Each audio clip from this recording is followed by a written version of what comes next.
Hello বন্ধুরা, তোমরা সবাই কেমন আছো? আশা করি তোমরা সবাই ভালো আছো। আর এটা হচ্ছে ক্যানিংয়ের ঠাকুর, আমি দেখতে গেছিলাম। তো অনেক লেট করে তোমাদেরকে ভিডিওটা ছাড়ছি। তার আগে অনেক ভিডিও ছেড়েছি, অবশ্য দেখেছো। তো এটা ছিল আমার কাছে, এটা দেবো দেবো করে আর দেওয়াই হয়নি। তো দেখো, পুরো কলকাতার মতন ভিড় হয়েছিল রূপোর ঠাকুর দেখার জন্য, প্রচণ্ড ভিড় হয়েছিল। আমিও দেখতে গেছিলাম, ওটাই তোমাদের সাথে শেয়ার করছি। এটা বুর্জ খলিফার মতন করেছিল, লাইটিংটা খুব ভালো করেছিল, আর প্রচণ্ড ভিড় হয়েছিল, প্রচণ্ড। তো দেখতে থাকো।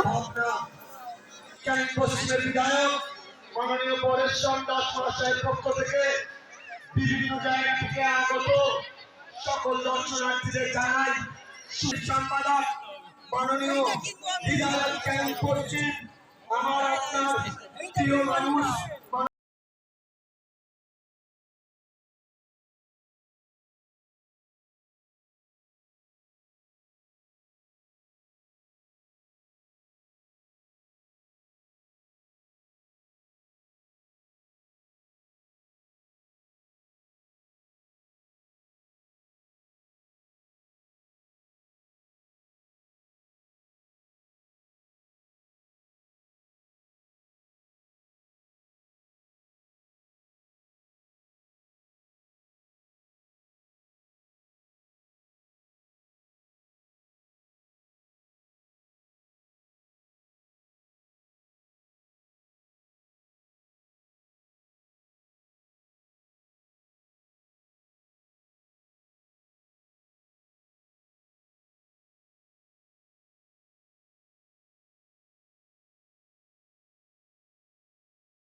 তো রূপো ঠাকুর তো দেখালাম তোমাদেরকে। তো এটাই ঠাকুর দেখার পরে আমি কয়েকটা ফটো তুলেছিলাম। তো ভিডিওটা তোমাদের কেমন লাগলো অবশ্যই কমেন্ট করে জানিয়ে। আর আমার চ্যানেলে প্রথম এসে থাকলে প্লিজ সাবস্ক্রাইব করে দিও, আর লাইক কমেন্ট শেয়ার করে দিও। টাটা, নেক্সট ভিডিওতে দেখা হচ্ছে।